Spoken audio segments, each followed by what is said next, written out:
Jim. He's dead. Hello and welcome to Improv Autopsy. I'm your host, Stephen Cadwell. You're listening to part 2 of my interview with Benji Hurlbut. We'll talk about bad venues and Benji will answer my Proust Questionnaire. Incidentally, after I interviewed Benji, I added a venue question to my list. If there's anyone you think I should interview or you'd like to contact me for any other reason, you can reach me at improvbrain@gmail.com or check the show notes. Please enjoy part 2 of Benji Hurlburt's Improv Autopsy. Were you a part of this goes back to your gazebo thing a little bit. Were you a part of the gig that was on the buses at SAK? No, but Chris was, and he told me about this. Okay. Yeah. And it sounds like a nightmare. Yeah, it sounds like one of those places. Yeah, I think Greg may have been there too. I just remember it being talked about for sure. Because that was, everyone was on the in the gazebo with you, and then you couldn't leave. Yeah. Yeah. Yeah. And they're just writing. I remember him saying after the show was done, like, "Hey, we're from SAK. That's us." And then they just retake their seats at the front of the bus. Yeah. And they just sit there awkwardly for the rest of the bus ride. Yeah, which is like an hour or so. I mean, it was like a long bus ride, right? Yes. Yeah. They didn't end the bus ride with them. They were like in the middle or something. Yeah. And then they just had to sit there and wait until the bus ride was over. Is there a venue, looking back at the places you've played, is there a venue like never again, other than the gazebo, but is there like the gazebo thing. I would never perform in that. Let me think. We did a show it was like dinner, and we were not mic'd, and all you could hear was the clinking of forks, and it was a huge room, and no one past the first row of tables could hear us, and pretty soon they didn't care. Yes. They're checked out. Yeah. And then you're just like, what do we even do here? You know, if you're like in a band or something, you can just keep playing the music, right? Yeah. In improv, it's hard to keep doing a show when there's no audience. Yeah. Like interaction, or at least someone watching it, because it's like you start to question, why are you doing this? What are the decisions that led me to this point in my life? Start thinking. But I'm trying to think of anything else besides something like that gazebo show. I guess it wasn't a show. This was my improv group in college. You know, every spring break we go on a tour, and usually the tour is just whoever lives in that state. We're gonna go to your place because we have a place to stay, so it's cheaper. So one year they went to it was either Chicago or Pittsburgh. It doesn't matter. Or was it Florida? I don't know where it was. Who cares? But it was a Japanese, I don't know what it was, a boarding school or something. It was a school of Japanese students for whatever reason in the United States. And we had to do like improv workshops with them and a show. And we did a show and an improv workshop. And, there are students that are learning English, so they kind of understand English. But there's just no translation of anything we're trying to kind of say, any references we're making or anything like that. It's just going over their head. The only thing that's coming across is just being, weird and wacky, like, physical choices. I mean, some things are basically you're clowns at that point, right? Right. And you're kind of going to that base level of comedy. But they're also high school students, and some of them are like too cool for school. You're right. We do this show very short. We may do 1 or 2 scenes because it's like, here's a show, and now you guys get to do it. And so now we're doing workshops with them. And it's a lot of like, the girls are just, we try to get them to do something. They just sit there and laugh. The guys are trying to be super cool. So like, this is BS. This isn't, it's not funny.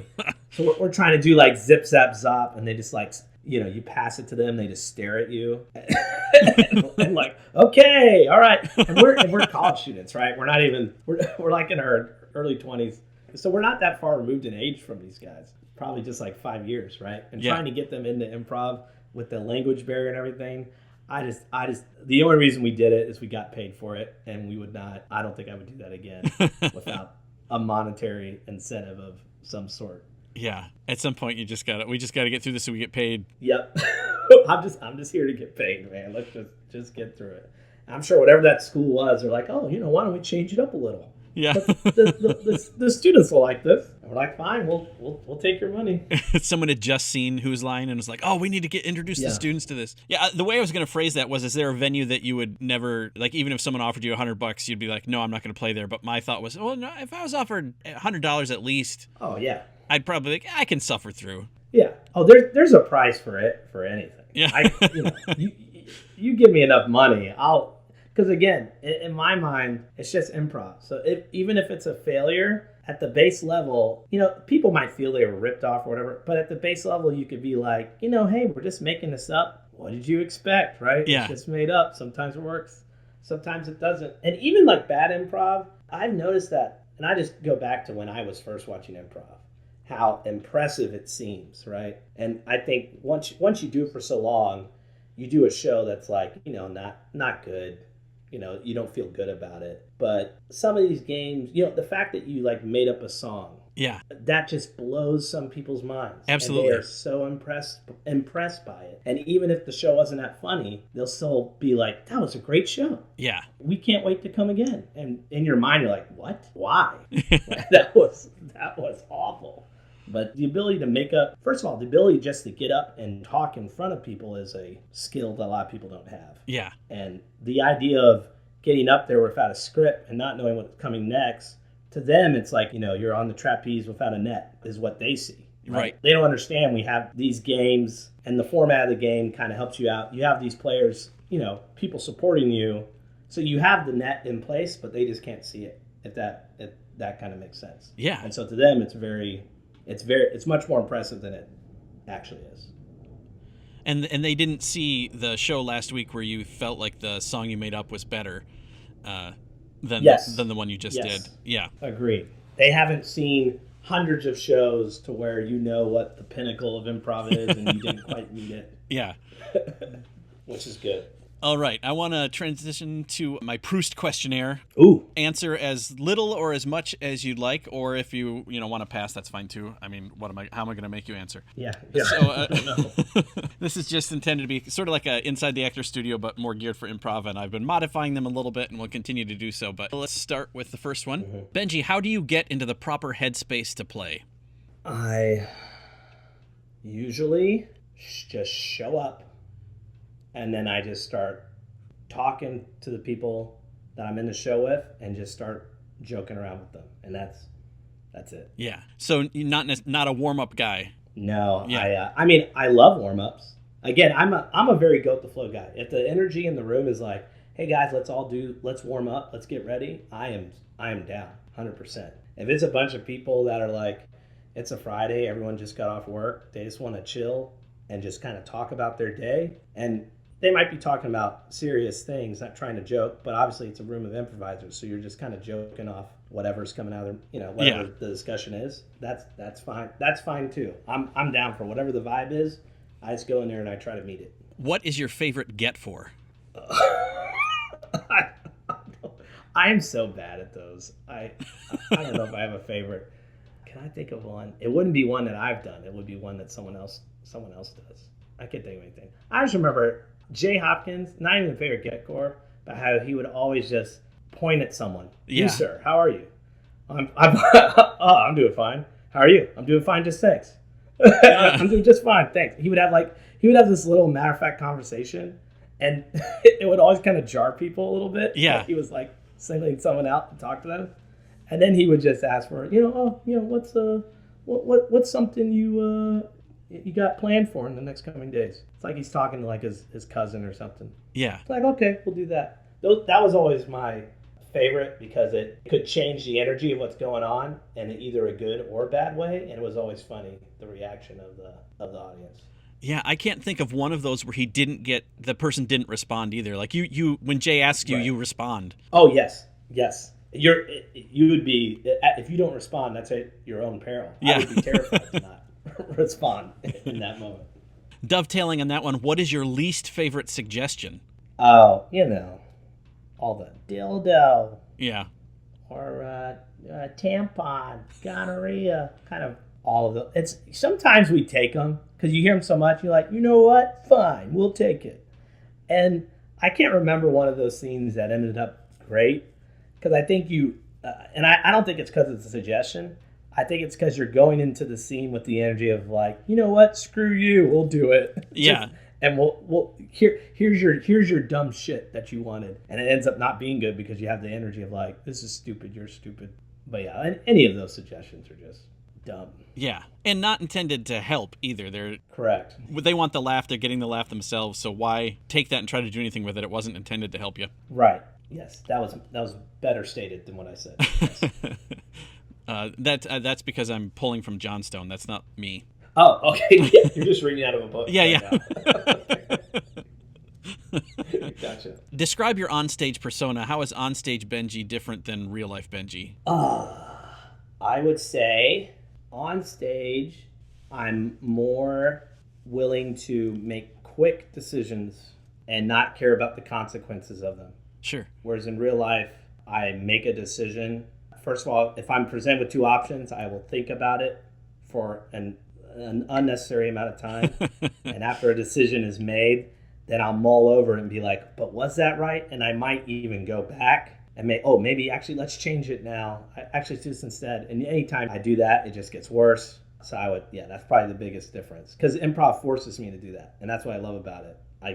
I have to do it, so I do it. Yeah. I make decisions very, very quickly. We may have already covered this, but can you name something that you can get away with that others can't, or something you've seen someone else get away with that you never could on stage? Well, anything racial I can get away with. that other people can't. Just being black, I can say things that other people would be bad. But has that stopped Chris? No. No, it has not stopped Chris, but I think I don't know what Chris is like when I'm not there. Right? And I assume he still does the things that he does, but I would say I wonder if when I'm not around that he toes the line on everything. I wonder where his racial line of towing is when I'm not around. When I'm around, he's got some cover there. Right? Yeah. Because he's not saying anything like offensive, right? I don't want to put Chris in a bad light. Yes. But he can toe the line, and by me being there and being in on the joke, right? It diffuses that tension that the audience might be having. Yeah. Knowing that, okay, these guys are friends. These are not actual insults. Right. Kind of deal. And he's having fun. We're having fun. That kind of thing. Yeah. I feel like one of the other things that comes to mind with this question for me is Jay's onstage persona and what you were talking about with him talking to someone, because he is, I don't know if antagonistic is the right word, but he has kind of a little more abrasive relationship with the audience that works for Jay on stage. I could never do that. If I approached someone like he did and was like, "You, sir, did you have a good day?" He would look at me like those Japanese students were looking at you, and they'd giggle or ignore me. And like, you don't do that with Jay. You answer Jay. And that I couldn't do that. I could never pull that off. Yeah. He has a commanding presence of, he can get attention immediately. Yeah. And it's just his persona. He would be a great substitute teacher. Yeah. Like, if kids are acting up. Yeah. They're gonna, when he talks, the kids are gonna straighten up and listen to him. Yeah, and he does that, and the audience still likes him. Which, if I were to try to do that, I think the audience would no longer like me. 100%. If I tried to do that, the audience wouldn't believe me. They would talk over me. They would ignore me. Yeah. I definitely do not have that persona whatsoever. What inspires you on stage? Anything I'm not good at inspires me. So some of I guess my style, the intellectual kind of witty style, and I think you have a little bit of this, kind of the quick wit, and you're not with some of the improv I do. I'm just like, I make a really emotional, or make a face, or make a movement with my body, and that's what makes it funny. You could just be stone cold, just standing still, and you'll say something, and it's hilarious because it's just like really witty and quick and clever. So anyone who's just kind of like, for lack of a better word, not a straight man, but just someone who can just with what they say is and just funny and so appropriate for the moment in the scene. Something that would take me, it'd be something like, I'm in the shower or whatever after a scene, thinking, be like, oh, I could have said that. That would have been so funny. Some people just always do that. They don't have those shower moments. They're always like, oh yeah, this is the perfect thing to say, and I know how to say it, when to say it. That's always something I'm like, that's just not my strength, and it's great to have those people around who can bring that to to a scene. They have those shower moments. They're just, oh, I could have done that, or I could have felt that. Right. Yeah. Oh, if only I made a more emotional choice. Or Yeah. Yeah. Okay. Well, that's good to know. That's good to know. I feel less bad about myself. What, if anything, will take you out of it or shut you down on stage? When anyone gives up on stage, whether that's, hey guys, we like kind of acknowledging like, hey, we suck, or this sucks. We're not doing well up here. For lack of a better word, I guess, a fourth wall break. But there is no fourth wall in improv because you're interacting with the audience. Yeah. But when a scene isn't going the way you want, and you just kind of like, either people abandon the scene, they let people flounder out there, or they're just like, hey, well, that was crap. You want us? We can try another one for you. Can I get a suggestion for, or what? Kind of how you talk to the audience. You're putting yourself down before you kind of even start. That kind of just takes me out of it, because there's always ways to maybe not even salvage the scene, but like you were saying, that scene you were talking about, to where they immediately said, no, that's not a bagel. It's a this. Those moments, you can always make it into something, or it can at least be fun, because it's, I don't know, some of the scenes that are bad, if everyone's having fun and everyone knows it's bad on stage, the energy of it still being fun, it makes the scene maybe not worthwhile, but still like, hey, the audience is okay with it. But if everyone, the energy of, oh, this scene sucks and we don't like it, and oh, those people on stage suck, let them suck out there and let's wait our turn and then we'll do another scene. That kind of is like, why are we doing that? Yeah. Like, let's just again, the audience doesn't know it sucks till you tell them. They think it's impressive. You're kind of doing yourself a disservice if you call out your own shitty improv, right? Yeah. Now there's exception to everything in improv. There are some people who are really good at that, who can make it a bit, right? About, hey, we're doing a bunch of bad scenes. It becomes a bit with the audience. Like, I've seen that successfully done, but I mean people who are not trying to be funny with it. People who are just seriously being like, oh, this sucks. Sorry, everybody. That kind of thing. Yeah. The give up mentality. 2 anecdotes. We were at Gainesville Improv Festival I forget which one it was, and I remember watching the show. It was a younger group, and they were like technically doing not great improv, but they were having a heck of a lot of fun. I alluded to this earlier, I think. And at one point during the show, Greg turned around and looked at me and said, "This isn't good, right?" And he was right. It was not good, but it was so much fun. And nobody left regretting having seen the show or thinking that it was a terrible show. Everyone left having really enjoyed themselves because everyone was enjoying themselves. Did you go to any of the Orlando improv festivals? Not the new O-Town or whatever it is, but like Orlando improv festivals?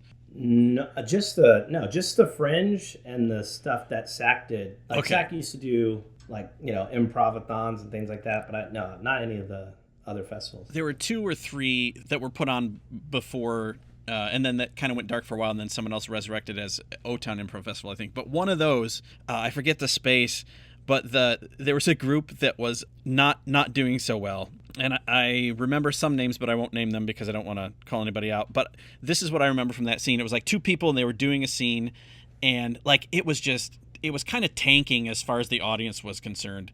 And so they pulled out 2 chairs and sat down as if they were audience members and started talking about how an Orlando audience just didn't get humor. And honestly, I respect it somewhat. That's a bold choice. It was a bold choice, but the audience went from indifferent to loathing them. Yes. And then at the end of the end of that night or whatever, we did hey, it's just a jam with anybody that was in any of the shows could play. And I was up there, I can't remember if I was up there or watching, because the particular incident didn't involve me, but Jim Doyle was on stage, and one of those guys walked out on stage, and without missing a beat, Jim Doyle just went and pantomime snapped his neck. Yeah, just killed him. Yeah, immediately killed him, so he couldn't. Yeah, he couldn't join the scene. But I mean, there's some reactions that don't do what you hope they will do, and I agree that giving up is definitely one of those that you should avoid. Yeah. What is your favorite type of character to play? Any sort of confidently wrong. You're in whatever the subject is, like basically an idiot, but just really confident about being an idiot and whatever you are. Seeing people play that is always so funny to me, and then actually getting to do that, to me, it can be somewhat hard because again, there's some of that clever aspect to it, some of the wittiness that I kind of struggle with. That it's kind of almost challenging to play, but yeah, it's when it's clicking, it's so much fun. I love that because I've known people that have been terrified of being in a position where they're gonna embarrass themselves for lack of knowledge of a topic, like especially like in an expert scene or something silly like that. So yeah, being the confident in your inaccuracies, I love that. Yes. If there's any advice you could give your younger self, what would it be? About improv? Well, you could either way. Yeah, there's so many things I could do in life. Invest in Apple. Done. That question is now stricken from. Yeah. Correct answer. Yeah, you don't need to ask anymore. Yeah. Let's see. In improv, what would I say? Kind of being more sensitive to other people's sensitivities. Yeah. Some of the things that when younger, I probably wouldn't have made jokes about certain topics, especially if they're like offending. I think less so for the audience and more for like, people you're actually doing improv with. Yeah. Right. If what you're doing there is not fun to the person hearing it, you don't have to be like this, like, well, this is comedy. You're the one that signed up for this. You better, like, you got to roll with the punches. It's not my fault. There is some of that emotional intelligence you have to have, and to be like, okay, if this makes the person I'm playing with uncomfortable, why am I doing it? Right. It's just I can easily just switch and be like, oh, okay. Again, like, the post check-ins you talked about. If someone's like, hey, you made this choice, I'm not really comfortable with that choice because X, Y, and Z. And it's like, oh, I did not know that. Thank you for letting me know. I know now when we're playing in the future, that's like something that kind of rubs you the wrong way, and I'll steer clear of that. And it's not like, I think some people today would see that as like a shackle or something, like, oh man, why can't you? I'm a peacock. You gotta let me fly. Let me be free. Let me do my comedy. And it's like there's so many other things you can do to where I think the most important part of improv is just having a good time with the people you're with. I think that's what it boils down to. Why people keep doing it. Yeah. That's why I keep doing it. And if you're gonna upset the people you're with because you thought something was really funny but it wasn't to them, it's just like, why die on that hill? Yeah. And so a younger me would have said something like that, but now that was a short period of my college days of getting through that and then getting over it and then never looking back. If you could do a scene with anyone, living, dead, or fictional, who would it be? Oh. I don't know. It's kind of like the funny answer would be someone like Donald Trump, right? Again, like the confident incorrectness, right? Of being so sure about something, but maybe being wrong. Yeah. Like I think he would be the fun, for all the, whatever people's political views are, whatever you find wrong with them or don't, you can't deny that some of the things he says, it's just funny. It's so outlandish and out there. And some of the choices he makes when he talks are so funny that I think him doing improv would probably be one of the funniest things. Especially if I bet that'd be if the environment wasn't so politically charged right now, I think a scene where just one guy is Donald Trump and everyone else is just improvisers trying to keep the scene on track while he is in character as Donald Trump, I think that would be funny, but probably not right now. So I would love to see that or do that, because I think it would be the funniest thing in the world. Probably someone. I mean, I think I still go back to Brendan. I don't know why. Because I've done a scene with him before, and I don't know. I think it's that your heroes when you were a kid. Yeah, right? yeah. The kid who's playing basketball right now is probably like, man, when I grow up, if I could play with LeBron James, that would be what a dream come true. Yeah. I think it's, for me, that that person was Brendan Jennings, where it's like, oh man, if I could do a scene with him, what a dream come true, right? It's like the pinnacle of the sport, or the pinnacle of improv would be doing that. Yeah. So that's probably the more serious answer to, to that question. What do you find to be the most helpful from the booth? Calling a blackout if it's needed, Yeah. and not necessarily waiting for us. I think that some of the best guys to do it, like John Valinas, he was not afraid to turn those lights off. Right. Right. Because sometimes, whether it's to just put us out of our misery because the scene is bad, or it's just sometimes, a scene's going on, it's really funny, you're watching it, the host is watching it, and we're just kind of watching it as audience members, for lack of a better word. We're just laughing about what's going on, Yeah. not even paying attention. And he's like, okay, yeah, that was a good moment, let's black out the scene, and maybe we miss like the swipe or whatever. Yeah. So having a host that's not afraid to do that, it takes the host is an improviser with you, right? I think John Valinas really excelled in being a good improviser, not being afraid of, blacking out a scene or inserting something, knowing that we'd be able to handle it or respond to it. Yeah. What do you find the least helpful from the booth? The least helpful, I would say, is if you miss the timing on, like, this is more like shape a show, like not improv, just like how a show is run. Missing the timing on like when there's supposed to be a swell of music, Yeah. or something like that, and you're left with this dead space. Well, it just kind of makes the whole thing look a little less polished, right? And people are kind of like, okay, I paid $20-something for a show, and they're kind of, what is this thing I'm at right now? But it's also, it could be deflating to the energy of the room, to where it's like, all right, and we'll see you after the half. And then we all run out, and then a few seconds later, then music starts, or the music choice. Yeah. It has like some music starts and it just starts, right? The beat starts going. Yeah. Other song choices have this ramp up, this intro at the beginning of like 5 seconds of like kind of nothingness, or just interlude, or whatever it's called. Yeah. And so they might press the button at the right time, but there's just like kind of no sound, and then 5 seconds later, then the sound comes on. So you're running out to dead silence. What is going on? Yes. Yeah.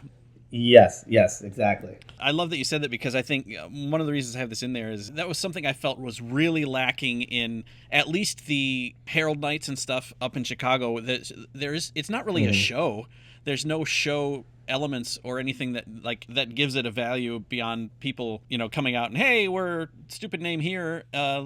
We're going to do an improv show. And so the shape of show and those aspects really kind of get lost, and somewhat out of necessity, but some not so much. And it does bring a lot to the table. Oh, yeah. The production value can really, if you just do a little bit, it can increase the production value a lot. Absolutely. Other than laughter, what audience sound do you revel in? I remember in Amelia Street, I don't think this, in the new space, this doesn't translate or not, but because it was on those risers, those wooden risers, when you hear the stomping of the feet on the wooden risers, Yeah. That's when you start hearing those sounds, that's when you know people are like really enjoying the show. They are doubled over in laughter when you hear that distinct like stomping sound. Yeah. And any of those moments kind of just like, I got a boost of energy from that. That was like a hit of crack, right? It was like oh yeah, they are feeling this. They are into it. This is going to be a great night. Guy on the left's 3 foot stomps away from a heart attack. We're doing some good work. Yeah. People are dying in the stage. Yeah. Someone just saw a rat run across. Someone actually had a heart attack. This is going to be a great night. What's the best note you ever received? Oh, man. I don't know if I can think of a single one. Or the worst note you've ever received, if that's more accessible. Oh. No, I don't. Any bad notes I've probably already dumped from my memory. Oh, man. I can't really think. But when it comes to, like, notes, any of the best notes I've received have been in a class, not during a show. And I think it was probably, and I can't think of a specific example, but I think Megan Sewell, I keep trying to call her Megan White, but she got married. Megan took, it was me, Dinger, and True Lawton. the three boys, right, were these young high schoolers with all this energy, and we were surviving off of this. We are funny because we make choices, we're loud, and we make funny faces and sounds and whatever, right? We were kind of surviving off that vibe. Didn't know what scene work was, right? And she found a way to rein us in and harness that energy and teach us how to do like a proper scene work and what a scene was in improv. And I don't know how she did it, but she did it. It was a miracle what she did. I think the thing she taught us most is how to listen to each other. Whereas I think what we were doing before was we were just your scene partner would talk, but you're just waiting for them to stop, sure, so you can say the next funny thing because you have this funny idea. And so, okay, all right, get through your stuff. I'm about to say something funny, and it's going to be great. Yeah. You're not even paying attention.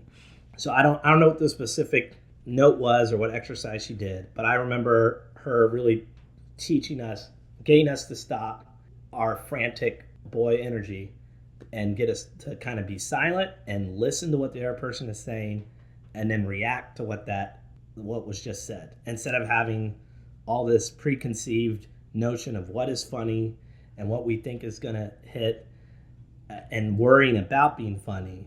She really taught us is you're not here to be funny. We're here to do a good scene, find out what's interesting about that scene, right, and explore it.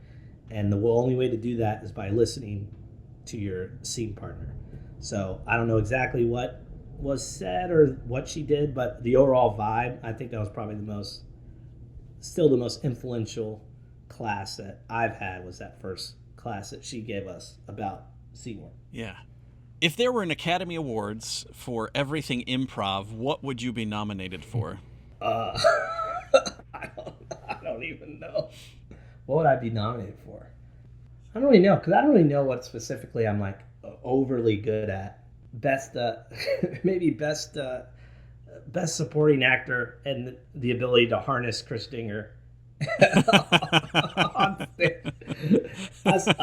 And maybe he would get it for me, vice versa. I don't know, but the ability to I've played with him for so long. I think the ability to, when we're in a scene together, play to his strengths and able to either support or deflect or weave. I think people would look at that and be like, "Wow, you've done a good job taming the beast." So here's your reward for that. Yeah, I love that, and I think that's accurate, and I think that most people watching would be unaware, because I think you do it so well that I don't think they would leave thinking he did a really good job of wrangling that Chris guy. I think it's the heart of making each other look good, and you just because of the way that you're on stage with Chris, you just make him look good and he makes you look good, and so at the end everyone's just amazed at how good the scene was, and no one is seeing anything else. Yeah. So the bottom line, it makes it easy because we've known each other for so long. Yeah, we're friends and we enjoy improv and doing it together, and so no matter what scene we're in, we'll always eat, even if it's bad or if it's good. There's always something funny about it, and we will always enjoy it one way or another. Okay, so this is the last question on the my Proust Questionnaire. I just like to say Proust. Proust is a great word. It is a great word. If you are remembered 100 years from now for something you did in improv, what would you want it to be? What a deep question. I think I want to be remembered as the guy who is just fun to play with. Like if you see that I'm in a show, whether or not the show's going to be good or bad, I think it's like, oh, hey, Benji's in the show tonight. At least we'll probably have fun, right? It should be an enjoyable time. He's going to have fun. We're going to have fun, and we'll get through it together. No matter whether we're on a bus or in front of Japanese students, Benji's here, so at least I'll have fun and have something to laugh about later on. I think that's probably the thing to be known as someone who is at least going to be supportive and have a good time when he's out there. So the kind of person that'd be like, hey, you're going to do improv in a gazebo, and they're like, no way, and they say, but it's with Benji. They'd be like, okay. Yeah, right, exactly. Yeah, okay. At least I know it'll be fun. Yes, Yes. Audience not 100%. required. Yeah, exactly. That's it for my interview with Benji Hurlburt. If you're enjoying the podcast, leave us a review wherever you're listening and spread the word. Any thoughts or questions you have, reach out to me. And as always, thanks for listening to Improv Autopsy.